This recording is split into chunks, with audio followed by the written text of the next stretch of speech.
ചിട്ടയായ ജീവിതം ഒരു മനുഷ്യനെ എത്രകാലം ജീവിച്ചിരിക്കും എന്നതിന്റെ ഏറ്റവും വലിയ ഉദാഹരണമായി മാറിയിരിക്കുകയാണ് 111 വയസ്സ് പിന്നിട്ട വാളകം മേക്കടമ്പ് സ്വദേശി എസ്തപ്പാനോസിസ്. 1917 ജനിച്ച എസ്തപ്പാനോസിസ് ഇതിനോടകം 4 തലമുറ ഒരുമിച്ചുള്ള ജീവിതമാണ് ആഘോഷിച്ചത്. ഇപ്പോഴും യാതൊരുവിധ മരുന്നുകളും കഴിക്കാതെ ജീവിതം മുന്നോട്ട് കൊണ്ടുപോകുന്ന എസ്തപ്പാനോസിസ് ഏവർക്കും മാതൃകയാകേണ്ട ഒരാൾ തന്നെയാണ്. പുതിയ തലമുറ 40 വയസ്സിനോടടുക്കുമ്പോൾ ജീവിതശൈലി രോഗങ്ങളും മറ്റ് മാരക രോഗങ്ങളും പിടിപെടുന്ന കാലഘട്ടത്തിലാണ് 111 വയസ്സ് പിന്നിട്ട വാളകം മേക്കടമ്പ് സ്വദേശി എസ്തപ്പാനോസിസ് നമുക്കേവർക്കും മാതൃകയായ ഒരാളായി മാറുന്നത്.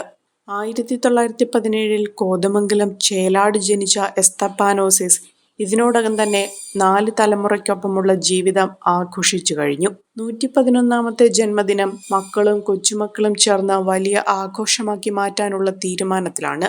ജനപ്രതിനിധികൾ ഉൾപ്പെടെയുള്ളവർ 111ാം ജന്മദിനത്തിന്റെ ആഘോഷത്തിൽ പങ്കെടുക്കും.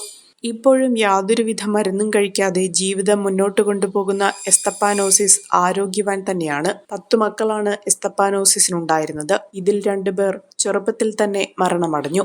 ഇളയ മകനായ തങ്കച്ചന്റെ വീട്ടിലാണ് എസ്തപ്പാനോസിസ് ജീവിതം മുന്നോട്ട് കൊണ്ടുപോകുന്നത്. തങ്ങളുടെ പിതാവിനെ നെഞ്ചോട് ചേർത്ത് എല്ലാവിധ വാത്സല്യങ്ങളും നൽകിയാണ് മക്കളും മരുമക്കളും കൊച്ചുമക്കളും പരിപാലിക്കുന്നത്.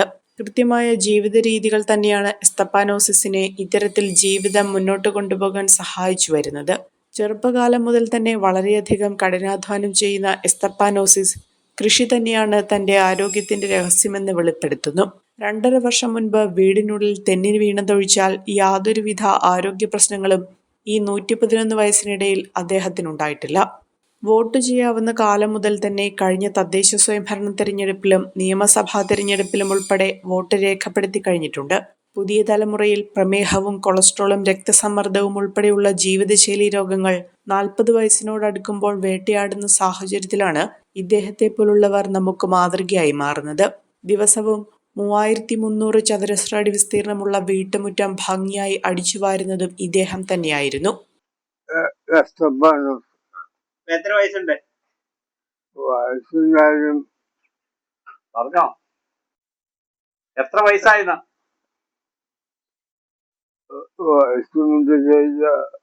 കൃത്യമായിട്ട് പറയാനൊക്കില്ല. എന്നാ ബർത്ത്ഡേ എന്നാ പറയുമോ? ജനിച്ച ദിവസം എന്ന് പറഞ്ഞു. ദിനം ദിവസേന 2 ഏത്തപ്പഴം ഉൾപ്പെടെയുള്ള ഭക്ഷണങ്ങൾ മാത്രമാണ് അദ്ദേഹം കഴിക്കുന്നത്. 4ാം ക്ലാസ് വരെയാണ് വിദ്യാഭ്യാസം. ചെറുപ്പം മുതൽ നെൽകൃഷിക്കായി കാളയെ പൂട്ടുന്നതും റബ്ബർ വെട്ടുന്നതും ഉൾപ്പെടെ എല്ലാ ജോലികളും ചെയ്തിരുന്നു. മൂത്ത മകൻ എബ്രഹാമിന് 82 വയസ്സും ഇളയ മകൻ തങ്കച്ചന് 58 വയസ്സുമാണ് ഇപ്പോൾ. പുലർച്ചെ 4 മണി മുതൽ അന്തിയോളം പാടത്തും പറമ്പിലും തമറ കൊണ്ട് കരിങ്കല്ല് അടിച്ചു പൊട്ടിക്കൽ തുടങ്ങി കായികാധ്വാനമേറെയുള്ള ജോലികളും അദ്ദേഹം ചെയ്തിരുന്നു. അതുകൊണ്ടാകാം ജീവിതശൈലി രോഗങ്ങൾ പോലും വരാതിരുന്നതെന്ന് കുടുംബാംഗങ്ങൾ പറയുന്നു. അപ്പച്ചന് തലമുറയോടുകൂടി അപ്പച്ചന് ഒരു അനിയൻ ഒരു 10-15 വർഷം മുന്നേ മരിച്ചുപോയി. അത് കഴിഞ്ഞ് ഭാര്യ മരിച്ചു. അപ്പനും അമ്മയും നേരത്തെ മരിച്ചുപോയായിരുന്നു. പിന്നെ അപ്പച്ചന് 10 മക്കള്. 10 മക്കളില് അത് 2 കൂടി മക്കളാണ്. അതായത് അപ്പന്റെ ആദ്യ ഭാര്യ മരിച്ചിട്ട് അപ്പൻ 2ാമത് കല്യാണം കഴിച്ചില്ല. അതില് ആദ്യ ഭാര്യയില് 4 പേരുണ്ടായിരുന്നു. അതിൽ ഒരു കുട്ടിയെ ചെറുപ്പത്തിലെ മരിച്ചു. ഒരു കുട്ടി 2-3 വർഷം മുന്നേ മരിച്ചു. 2ാമത്തെ കുടിയില് പറഞ്ഞോണം 6 മക്കള്. 6 മക്കളില് ഒരു കുട്ടി നേരത്തെ മരിച്ചുപോയി. ബാക്കിയുള്ളവര് അവര് ജഗബ് വെച്ചിട്ട സാലേ 10-15 വർഷമായിട്ടുണ്ട് ഒരാള് മരിച്ചിട്ട്. മറ്റേ ആള് കഴിഞ്ഞ 10 വർഷം മരിച്ചു. 10 മക്കളിൽ 2 പേർ മരണമടഞ്ഞു. 2 ഭാര്യമാരാണ് എസ്തപ്പാനോസിസിനുണ്ടായിരുന്നത്. ഇവരും മരണമടഞ്ഞു. 4 തലമുറകളിലായി 46 അംഗങ്ങളാണ് ഉണ്ടായിരുന്നത്. ഇതിൽ 8 പേരും വിട പറഞ്ഞു. നടക്കുന്നതിനോ ടെലിവിഷൻ കാണുന്നതിനോ ഒന്നും ഇപ്പോഴും യാതൊരു കുഴപ്പവുമില്ല. തങ്ങളുടെ മുതുമുത്തച്ഛന്റെ 111ാം ജന്മദിനം വലിയ ആഘോഷമാക്കി മാറ്റുന്നതിനുള്ള എല്ലാവിധ ഒരുക്കങ്ങളും പൂർത്തിയായതായി കൊച്ചുമക്കളും മക്കളും പറഞ്ഞു. രാവിലെ എണീക്കുമ്പോ തന്നെ രാവിലെ ചില ദിവസം 5 മണിക്കൊക്കെ ഇരിക്കും. 5 മണിക്ക് എന്റെ ബാത്റൂമിലേക്ക് പോയി കഴിഞ്ഞാൽ അതുപോലെ കുറച്ച് വെള്ളം കുടിക്കാൻ കൊടുക്കും. വെള്ളം കട്ടൻ കാപ്പി അതിന് കൊടുക്കും. അത് കഴിഞ്ഞ് ഒരു 8 മണിയൊക്കെ ആകുമ്പോൾ എൻ്റെ ഏത്തപ്പഴം പൊഴിക്കും, ചായയും കൊടുക്കും. അത് കഴിഞ്ഞ് ഒരു 11 മണിയാകുമ്പോൾ കുടിക്കാൻ കൊടുക്കും. ഉച്ചയ്ക്ക് ഊണ് കഴിക്കും. വൈകുന്നേരം കാപ്പി കുടിക്കും, വൈകിട്ട് അത്താഴം ഉണ്ട്. 3 നേരം ആഹാരം കഴിക്കും. കുഴപ്പമൊന്നുമില്ല, ആഹാരം കഴിയും, ഒരു കുഴപ്പമില്ല. TV വല്ലപ്പോഴും ഞങ്ങളൊപ്പം നിന്ന് കാണും. വായന പേപ്പറൊന്നും ഇപ്പം നോക്കാൻ കുറവാണ്. എന്നാലും ഒന്ന് എടുത്തു നോക്കും, ഫ്രണ്ടൊക്കെ എടുത്ത് നോക്കും. ഫ്രണ്ട് വന്നിരിക്കും, ഒന്ന് എടുത്തു നോക്കും. അത്രയൊക്കെ ഉള്ളൂ. നേരത്തെ വായിക്കാറുണ്ട് നന്നായിട്ട്. 4ാം ക്ലാസ് വിദ്യാഭ്യാസം.